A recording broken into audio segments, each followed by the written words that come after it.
Oi, gente, professora Sheila Monteiro, um beijo, tô morrendo de saudade de vocês. Deixa eu falar. A gente agora vai para filosofia, capítulo 7, Kant e o pensamento crítico. Bom, gente, antes disso, eu disponibilizei para vocês nos nossos primeiros encontros, eu disponibilizei esse slide com a aula 1 e a aula 2 de filosofia. Quem não tiver esse slide, não tenho, poxa, eu não tenho, eu perdi, eu entrei agora, eu não tenho, me chama no WhatsApp que eu mando a aula 1 e a aula 2. Por quê? Os termos em filosofia, eles estão ali esmiuçados nesse slide que vai conter isso aqui, no slide slide 1 e 2, da aula 1 e 2, que é a aula minha. Não tem no material do Poliedro não, é coisa minha que eu vou dando ali para vocês entenderem desde o mito, a filosofia, a questão da filosofia antiga, da história, da linha do tempo.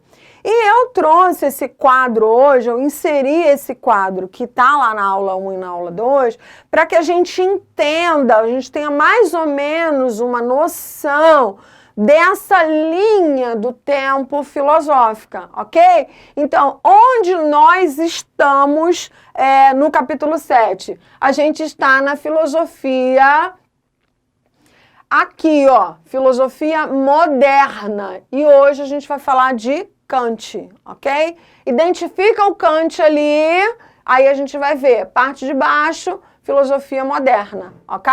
Então, vamos prosseguir. Capítulo 7, Kant e o pensamento crítico, páginas 134 a 150. Gente, tem um filósofo que eu gosto muito dele, contemporâneo, nosso, e ele é muito divertido, que é o Clóvis de Barros. E outros filósofos também falam isso, que o Kant é um dos caras mais difíceis de se entender. Né? Mais uma vez esqueci o livro, né? Tanta coisa. Eu também concordo de que ele não é um cara fácil de se entender, não é fácil. Mas penso também que mais difícil do que o próprio Kant é quem faz a releitura do Kant e aí meio que esconde o cara e aí dá aquela mascarada e bota aquelas perguntas horrorosas, né, nas questões de prova, e aí você tem uma dificuldade de se entender o Kant. Não só da leitura, mas a releitura e a própria questão de prova. Qual é o meu conselho para a gente poder entender Kant melhor? Entender conceitos a partir de Kant. Como? Lendo. Eu preciso ler. Eu não tenho material. Começa com o material que eu mandei para vocês, o material do Poliedro e outras literaturas que releem Kant também. Ajuda bastante. Então, como que a gente vai entender a filosofia kantiana? A filosofia kantiana, ela é pós-Descartes, né? O que o Descartes era? Racionalista. E o que o Descartes falava? Cogito ergo sum, penso, logo existo. O que ele vai dizer? Se eu penso, eu estou raciocinando. Se eu estou raciocinando aquilo e eu existo, ok? Então, as coisas só existem a partir de Descartes se eu pensar sobre elas, se eu conjecturar sobre elas, se eu questionar sobre elas, se eu racionalizar sobre elas. O Kant, ele vai fazer uma das obras que eu tenho, a Crítica da Razão Pura, ele vai fazer uma crítica a esse pensamento que é racional puramente. E aí ele vai dizer, existem inúmeras outras formas de chegar ao conhecimento, que não unicamente a razão, o racional do homem. Como, Sheila? Inúmeras coisas. Questões transcendentais, questões de ética, questões de estética, e aí a gente já começa a entender as três premissas filosóficas a partir do pensamento kantiano. É como se o Kant estivesse desenhando um mapa e a gente agora aprendendo a decodificar esse mapa, a entender os códigos que ele deixou pra gente. Por isso que tem gente que fala que o Kant é muito difícil. Não acho realmente o Kant fácil, não é fácil, não. Tudo é uma questão de ler. Não entendeu, ler de novo. Não entendeu, ler de novo. Ah, mas eu entendo de orelhada. Show, ó, passa aí pra mim por osmose, o que for, porque eu tenho que ler mais de uma vez, entendeu? Então, se você já é bom no negócio da orelhada, me dá a dica, faz um caldeirão da bruxa, manda pra mim, porque realmente eu tenho que ler mais de uma vez. Até mesmo para que a gente possa falar com propriedade, não sair por aí arrotando ideias, né? Replicando pensamentos que não são adequados ao filósofo, que é de um grande respeito. Ele traz eu não vou dizer que é um divisor de águas, não, mas ele traz uma enxurrada de novas formas de se pensar, inclusive a própria ciência, e inclusive as margens do direito. A galera que vai fazer direito, a gente vê muito Kant aí, porque ele traz essas concepções de ética, de estética, de conhecimento, questões voltadas para juízos analíticos, juízos específicos, né? A forma de julgar o conhecimento em si. Bom, gente, a filosofia kantiana, vamos ao slide, a filosofia kantiana visa dar conta de o homem conhecer o real e o que dele percebe. Então, para Kant, a sua filosofia, ela visava dar conta de o homem conhecer. Então, qual é a premissa em Kant? Primeira, eita Sheila, primeira premissa, conhecimento. Essa é a primeira premissa da filosofia. Primeira premissa da filosofia, ok? Então, o que ele vai falar? A filosofia kantiana visa dar conta de o homem conhecer o real e o que dele percebe. E ele vai agir de acordo com uma moral que seja válida para todos. E entendemos essa moral aqui, e aí por isso que eu dei a dica do slide 1 e da aula 1 e aula 2 em filosofia. Quem não tiver, me chama no WhatsApp que eu mando para vocês, porque quando ele está falando de moral aqui, ele está falando de algo subjetivo, mas esse sujeito moral onde? No coletivo. Então, querendo ou não, ele também está falando de uma ética, que é a terceira premissa, que é o quê? Ética. E qual é o plus? Arte do bem viver. Tá escrito bem viver que vocês já sabem disso. Adriana, minha letra é horrível. Por isso que às vezes eu peço para eles... eu vi. Por isso que às vezes eu peço para que eles escrevam também no quadro. Vocês sabem disso. Então vamos lá. Nesse primeiro momento, a filosofia kantiana visa dar conta de um homem conhecer o real e o que dele percebe, e agir de acordo com uma moral que seja válida para todos. Então, qual é a moral que é válida para todos? Você fazer exatamente o que eu quero, o que eu faço? Não. A minha moral é minha, e ela não pode interferir na moral de outrem. Então, como que eu entendo que ele está falando de ética e não de moral propriamente dito? Porque ele está falando de algo que seja para todos. Como é que seria isso, Sheila? Troca em miúdos. O meu direito termina quando o quê? Começa o do outro. Ponto. Ele vai trocar em miúdos. É mais ou menos isso. Mais ou menos não, é isso. Eu preciso entender. Então, eu vou agir de acordo com uma moral que seja válida para todos. Qual a moral que é válida para todos? Todo mundo ser da mesma religião? Todo mundo ser vegano? Todo mundo comer churrasco todos os dias? Ele não está falando disso. É algo que não vai infringir nem em mim, nem no outro. Uma moral que seja válida para todos. E se a moral que é válida para todos, do que exatamente estaria falando além da ideia de ética? Não é outra coisa, senão a ideia de ética. Então, essa moral que é minha e que serve para todos, a gente pode trocar por ética. Não consigo entender isso. Lê meu slide. Não tenho meu slide da aula 1 e aula 2? Me chama lá no privado que eu mando para vocês. Ou fala, Sheila, bota lá no grupo pra gente. Eu boto no grupo, não tem problema. Mas eu acho que vocês já têm esse material. Acho não. Eu dei na primeira aula 1 e aula 2. Mas quem perdeu ou por acaso me chama que eu vou disponibilizar para vocês, tá? Bom, já na página 134, a partir da página 134, a gente tem uma concepção, né? Mas quem foi Kant? Eu costumo dizer, e aí por leituras kantianas, o Kant era um cara muito moral e não moralista, tá, gente?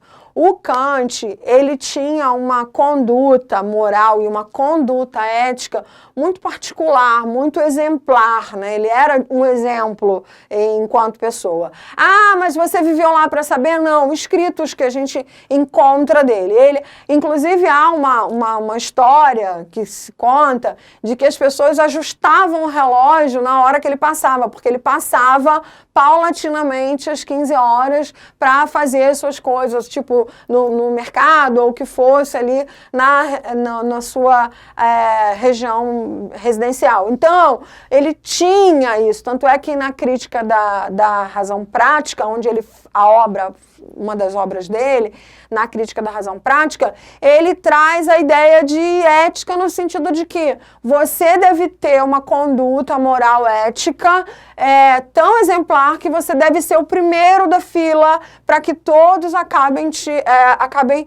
seguindo você, né, enquanto pessoa, enquanto sujeito. E aí eu fico pensando, como que é a responsabilidade grande, né, menino? Você tá assim na frente, né?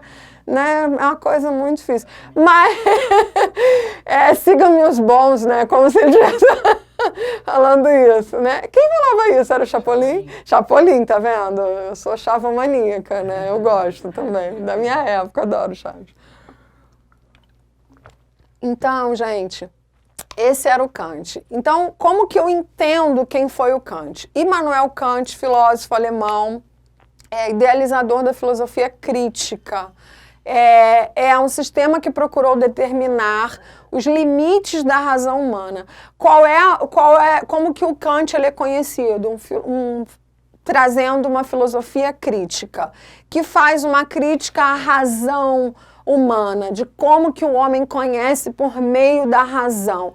Eu vou tentar, de verdade, ser mais simples possível para não confundir, porque ele não é fácil e complica às vezes com alguns termos. Então eu fiz ele bem pausadinho, explicando para a gente não se perder.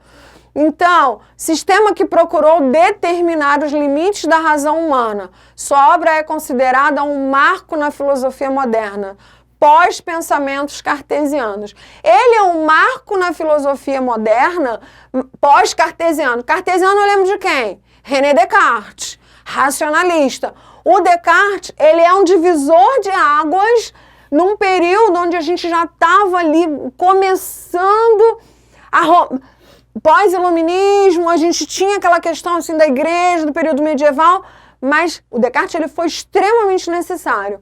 O Kant, ele vai entender o racionalismo, ele não vai negar o racionalismo. Em nenhum momento os caras negam ao outro, pelo amor de Deus, tá, gente? Eles estudam e refutam as ideias com outras ideias, tá? Então a ideia é essa. E o Kant, ele vai trazer uma crítica a essas preposições cartesianinhas, tudo muito em bloquinho e tal, e ele fala, olha, o saber ele pode trazer de outras formas. A ideia da minha garrafa, né? A garrafa é para mim ela é uma coisa e tal, já estou avançando, dando spoiler, mas é mais ou menos isso. Então, o Kant ele vai trazer, a filosofia kantiana, ela é uma filosofia crítica. Ela vai trazer uma crítica. Crítica ao quê? À razão, aos preceitos totalmente racionais. Você não conhece só pela razão. Dá um pause, assiste a minha aula anterior de filosofia que você vai entender do que a gente está falando, tá? Outras questões que a gente também está abordando.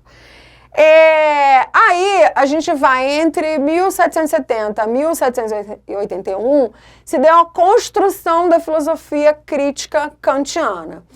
Porque em 1769 o filósofo teria recebido uma luz, a qual iluminou aquilo que ele chamou de Revolução Copernicana. Em seu pensamento, seria a superação tanto do racionalismo, como do empirismo, do dogmatismo, como do ceticismo, abrindo seu sistema filosófico a uma nova perspectiva. Pontos importantes desse parágrafo. Primeiro, ele diz ter recebido luz.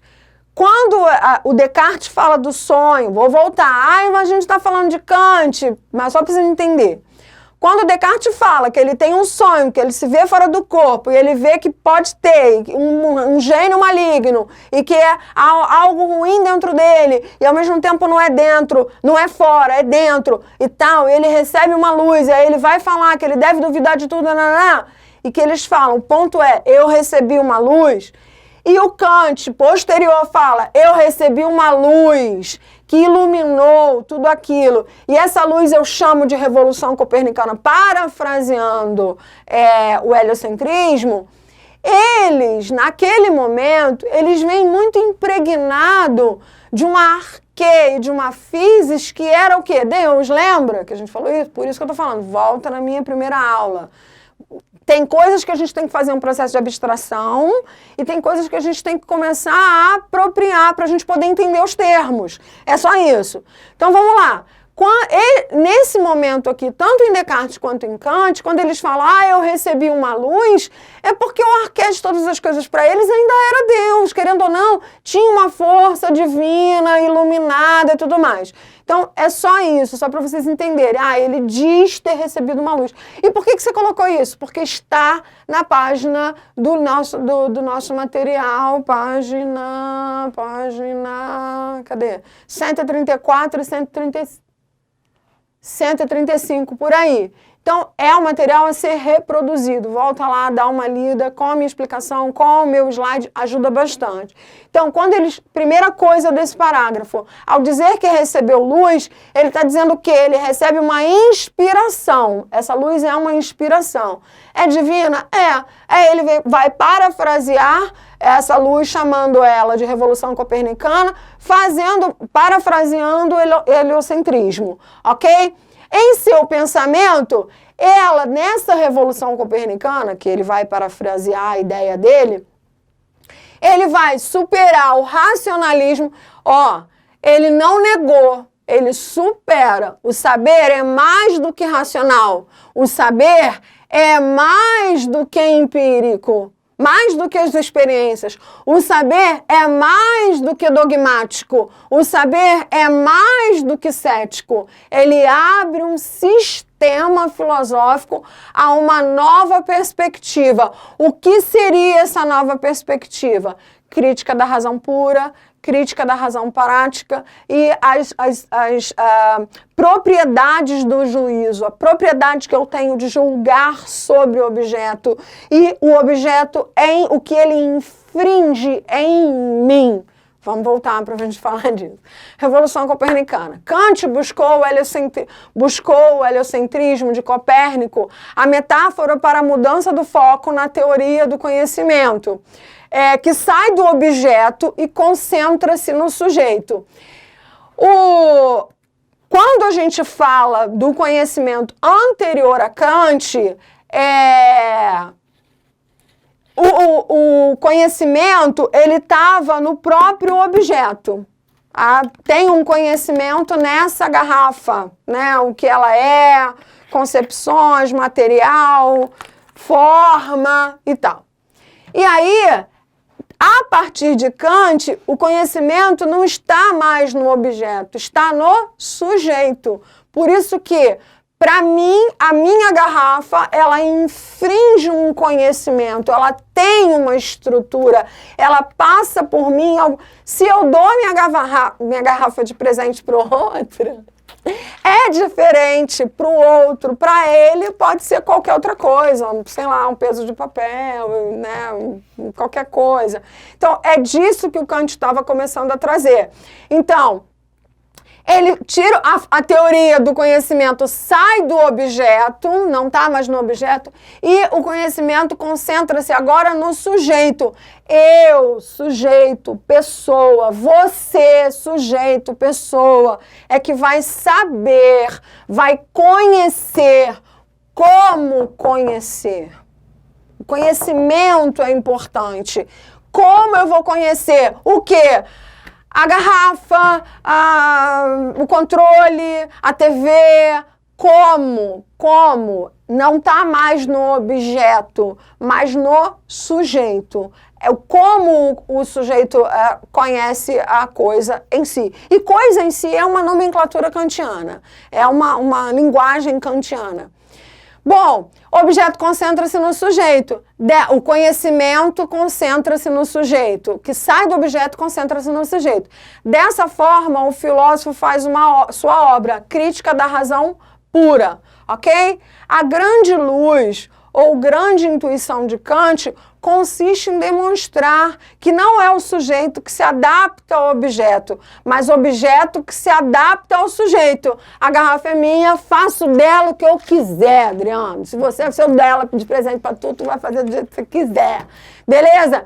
Então, a grande luz é demonstrar que o sujeito que se adapta ao objeto, mas o objeto que se adapta ao sujeito do conhecimento. Então, eu sou um sujeito do conhecimento. Há uma sapiência em mim. Então, eu já era racional, eu sou racional, eu sei o que eu vou fazer. Então, não é o objeto que vai me governar, mas eu dou ordem ao objeto. Eu sei como eu conheço sobre a coisa. E não é só objetos físicos que ele está falando. Ele vai elencar objetos transcendentais. Transcendentais eu entendo como Deus? Entendo.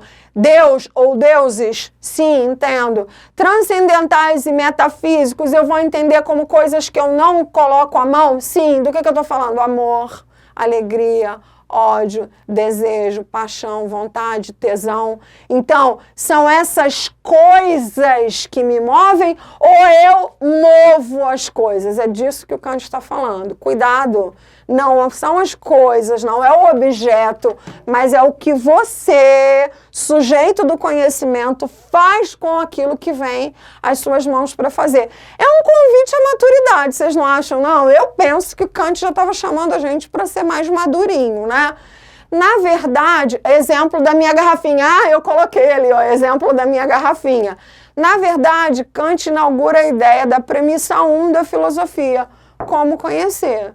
Então, como o sujeito conhece, é muito mais importante a princípios desse pensamento kantiano. Então, como conhecemos? É a pergunta, o conhecimento, primeira premissa da filosofia, que é apresentada a partir do pensamento kantiano. Ao analisar a faculdade de conhecer na Crítica da Razão Pura, Kant distingue duas formas de conhecimento. Então, eu tenho dois tipos de conhecimento na Crítica da Razão Pura. Ele tem duas formas de conhecimento, o conhecimento empírico e o conhecimento puro. O conhecimento empírico, ou a posteriori, aqui o conhecimento submete-se aos dados fornecidos pela experiência. Então, eu não posso dizer se a minha garrafa é boa ou ruim se eu não tenho um conhecimento empírico. Então, eu preciso experimentar. O conhecimento puro, ele é a priori. Aqui o conhecimento independe de qualquer experiência sensível, afirmando-se por sua universalidade e necessidade. É garrafa. Eu estou com sede e eu não tenho copo, boto água.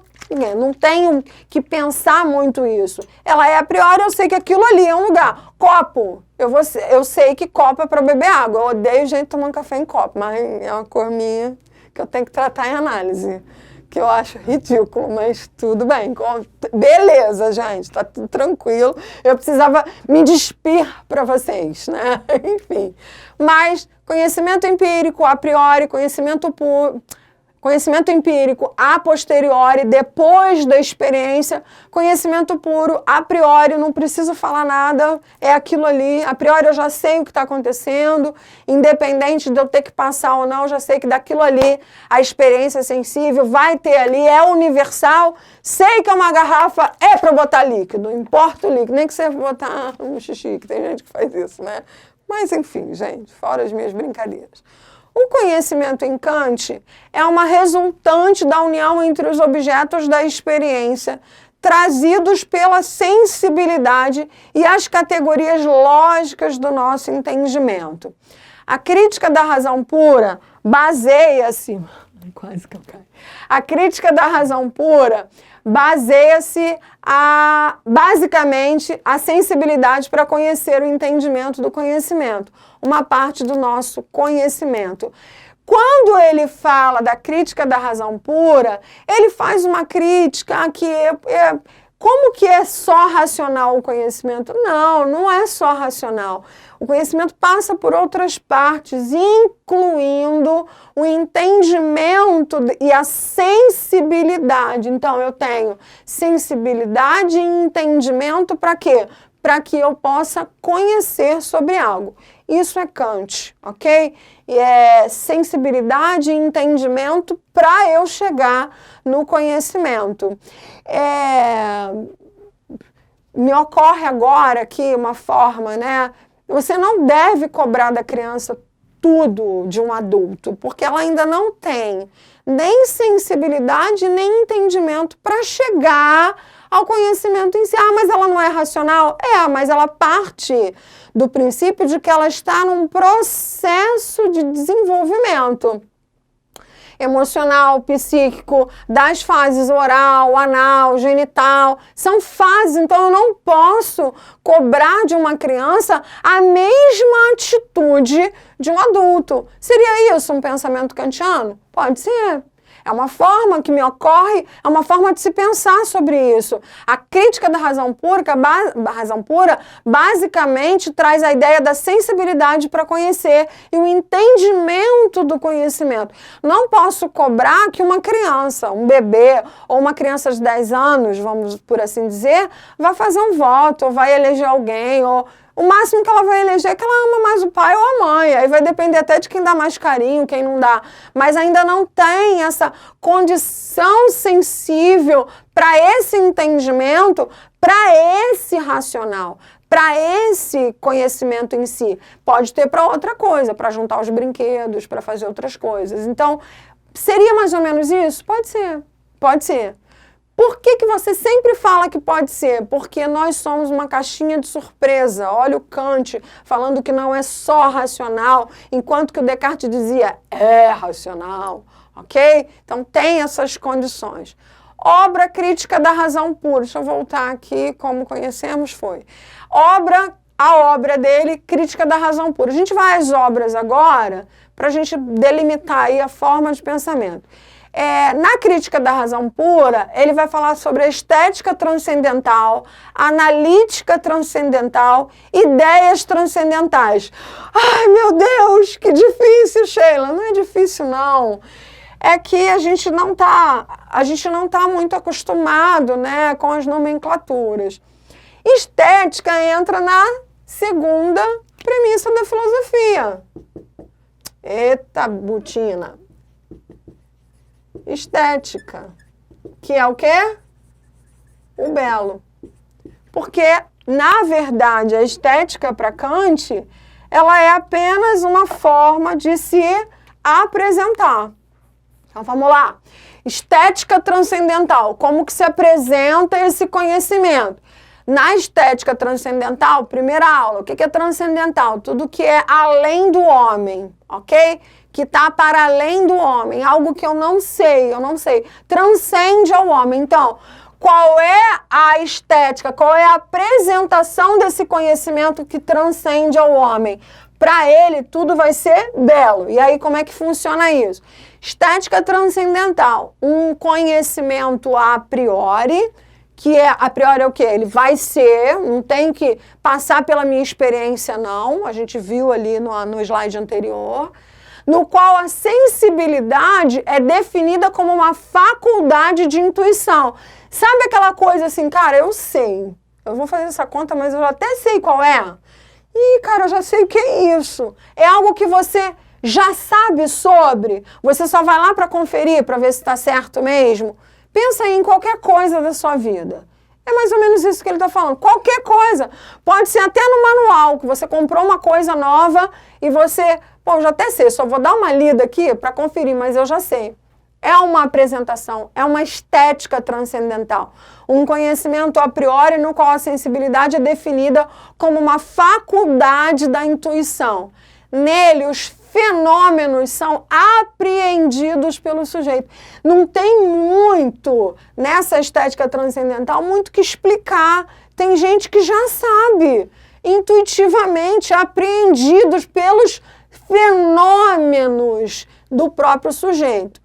A segunda, que é a analítica transcendental, a crítica da razão pura, ele vai fazer uma analítica, vem de análise, transcendental, faz uma análise do que além. Os juízos e suas categorias são definidas em unidade, pluralidade, totalidade, negação, limitação, substância, causa, comunidade ou ação recíproca, possibilidade, existência e necessidade. Eu analiso transcendentalmente algo que eu não tenho nem como, é além de mim, né? Eu não tenho como, tá fora de mim, mas eu faço uma analítica que ela vai compreender os juízos de categoria que define a unidade, aquilo é quantas garrafas, eu não preciso ficar contando muito, eu só estou vendo uma, é uma analítica transcendental, tá fora. O que é essa questão transcendental? A priori, eu não preciso ficar tendo uma experiência de que eu toquei numa única garrafa, não, é isso aqui. Plural, se eu tivesse inúmeras aqui, quantitativo na questão de totalidade, negação, eu não quero ver que tem em cima do banco uma única garrafa. São questões dessa analítica transcendental que vai pautar os juízos, a forma como eu vou dar juízo à coisa. Que juízo é esse, Sheila? Dar nome, organizar, julgar sobre, é mais ou menos isso. Essas categorias que são definidas por unidade do objeto, porque há o objeto, mas o que ele faz comigo, esquece o objeto. Ele existe para mim. O objeto existe para você. Não é você que vive para o seu carro, não é você que vive para o seu iPhone, não é você que vive para a sua garrafa. Eles existem para nos servir. Qualquer coisa, ok? Cuidado com pessoas, porque aí já entra na questão analítica, psicanalítica, e você vai precisar de tratamento psicológico, mas não é disso. Bom, as ideias transcendentais, pensamento transcendentais, trabalhando a ideia fenomênica, num conceito de númeno. Toda vez que eu falo de fenomênico ou fenomenologia, eu estou falando de algo que eu não tenho muito que quantificar. Quando eu falo de número, eu não estou falando de número, não. O que é número? É a coisa em si, é um fenômeno, uma ideia transcendental. Algo que eu não tenho como materializar aqui, algo que eu não tenho como explicar aqui. Eu só sei que eu sei, tipo, quer saber? Eu sei disso. Só vou lá comprovar, mas eu já estou ciente disso. A ideia que eu dei sobre o manual, eu comprei esse controle. Eu já até sei como funciona, eu não sei como, há uma ideia transcendental em mim, eu não sei se eu estou conseguindo ser muito concreta nisso, porque filosofia não dá para ser muito concreta, né, Adriano? Não dá, então eu quero muito ajudar vocês, mas a ideia, eu comprei o controle, veio com o manual, mas antes de eu mexer no manual, há uma ideia que transcende a mim, que eu não sei, mas que eu sei mexer nisso. Alguém aí pode falar, Sheila, pelo amor de Deus, qualquer um sabe mexer. Eu não. Se eu não tiver que ler, se eu não tiver o manual para ler, eu vou ter umas dificuldades com internet, com tecnologia e tal. Mas tem gente que de cara pega, essa é a ideia transcendental. Eu não sei como, mas eu sei sobre aquilo. Essa ideia, a ideia transcendental, ela vai trabalhar a ideia fenomênica num conceito de número. Númeno. O número, ele é incognoscível, impossível de conhecer. Agora ferrou, Sheila, não ferrou. Eu não tenho como conhecer. Ai, cuidado, Sheila. Eu não tenho como conhecer que eu sei sobre isso. Não tem um oráculo que me diz, eu te dei uma ideia e agora você sabe, por isso que você sabe, sem precisar ler o manual, você sabe sobre aquilo. Será que eu me faço entender? Tomara que eu tenha me fazendo entender. Não teve dúvida? Me chama, eu estou no meu horário, pode me chamar, a gente vai trocar uma ideia sobre isso. Não fiquem com dúvidas, tá? Essa ideia transcendental, ela trabalha a ideia fenomênica, o fenômeno sobre a coisa, num conceito de número. O número, ele é incognoscível. In é fora. Cognoscível é o mesmo que cognitivo, de saber. Então, as ideias transcendentais são impossíveis de conhecer. Elas estão ali, mas são impossíveis de conhecer. Ok? Essa é a ideia. Para outras questões também. O conceito de número, isto é, de uma coisa que deve ser pensada não como objeto dos sentidos, mas como a coisa em si, e unicamente pelo intelecto puro. O conceito de número é apenas um conceito limite.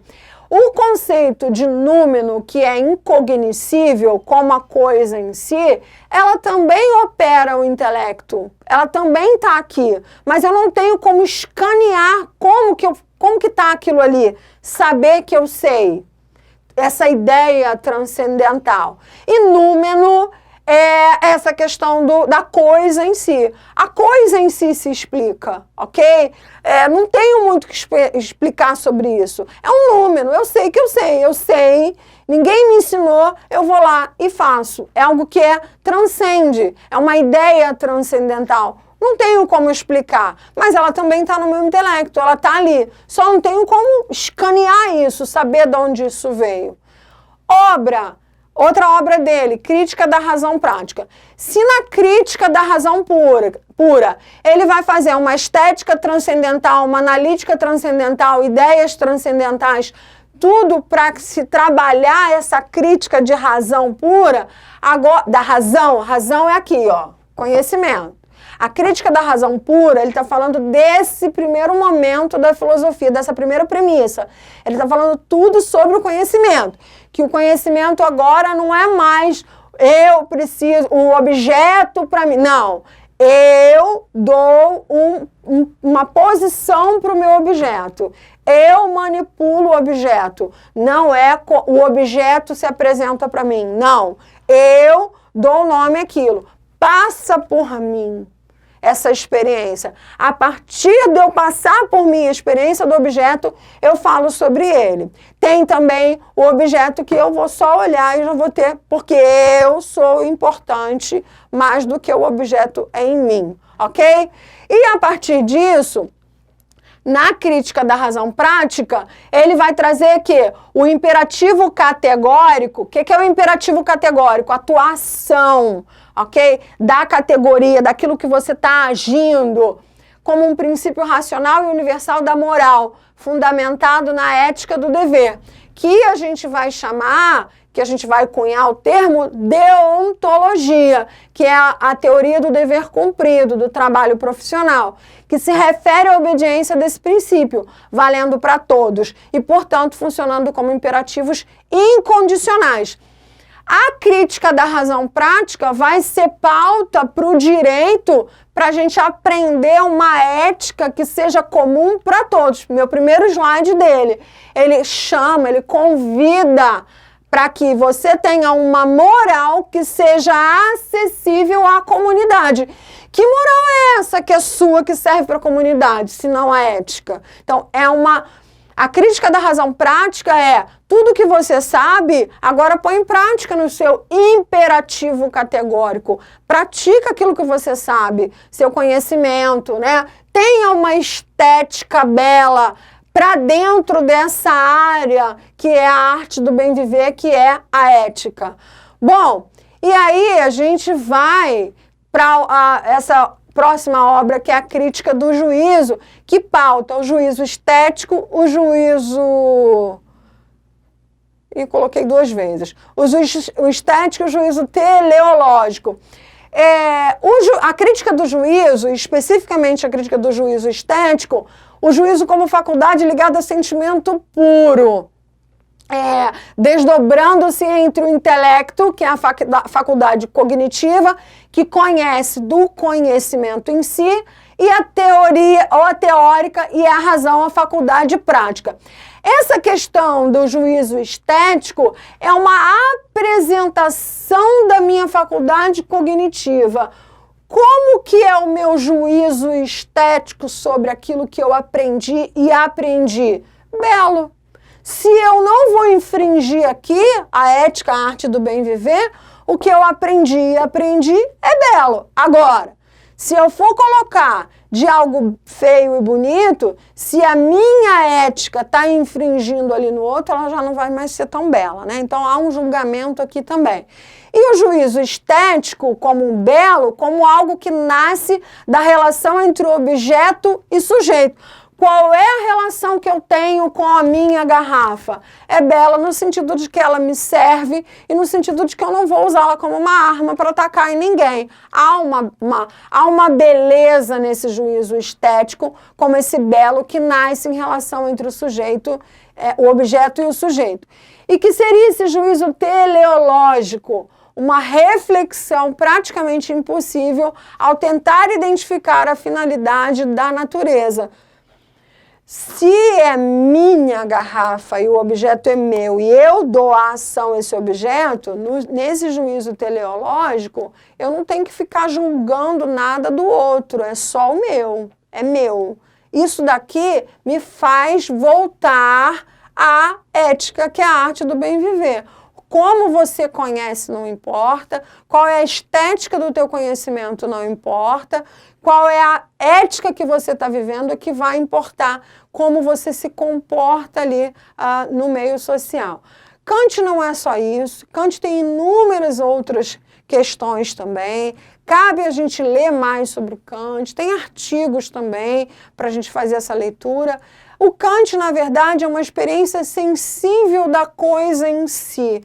Coisa em si é númeno, é fenomenológico, é algo que eu não tenho como quantificar, racionalizar, colocar em escaninhos. Kant é a experiência sensível, há uma sensibilidade que eu tenho, uma experiência que eu tenho com o objeto. Não é o objeto, mas sou eu, como eu fico diante daquilo que me é apresentado.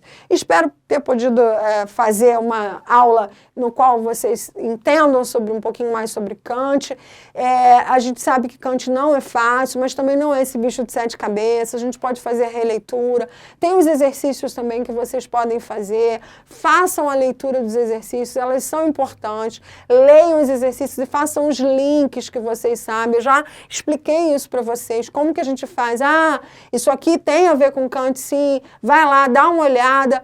Não faz o exercício para treinar. Não, exercício de filosofia e sociologia não é para treinar. É para que eu entenda quem é o cara que está gritando comigo ali no Enem, gritando comigo no vestibular. Bom, a gente fica por aqui. Próxima semana a gente vai fazer mais aulas. Um beijo em vocês. Tchau, tchau.